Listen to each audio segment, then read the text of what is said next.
درود دوستان گرامی، اسفندیار ناصرов هستم. چند لحظه میخواهم با شما پیرامون چگونه میتوان بر مشکلات غالب آمد از کتاب بیاندیشید و ثروتمند شوید دو ماهی بگته از آن ناپلیون هیل برایتان قصه بکنم که از روزگاری پیغمبر خدا درود بر او گفته است. میگوید که اگر میخواهید از قدرت شگرف بردوامی و پایداری با خبر شوید، زندگی پیغمبر اسلام را بخوانید.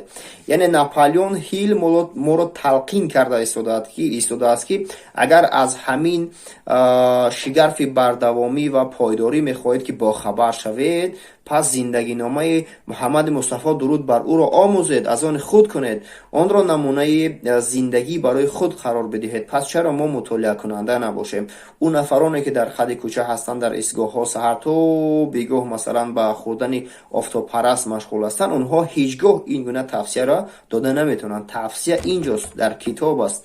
میگوید که ناپلیون هیل موفقیت او رو باید در سه عامل جستجو کرد: قدرت کلام، تاثیر دعا و نیایش و توکل به خدا. نیایش و تاثیر دعا رو گمان میکنم درک کردید. پیرامون قدرت کلام در پایانتر همینجا خود ناپلیون هیل میگوید که قرآن کتاب خدا بزرگترین اعجاز پیامبر اسلام بود. محمد درود بر او شاعر نبود، او با ادبیات آشنایی نداشت، اما آیات قرآن به شکلی که بر او نازل میشد از شعر هر شاعر زیباتر بود و بهتر به دلها می نشست. هیچ سخنور مانند او کلام را به زبان جاری نمی کرد.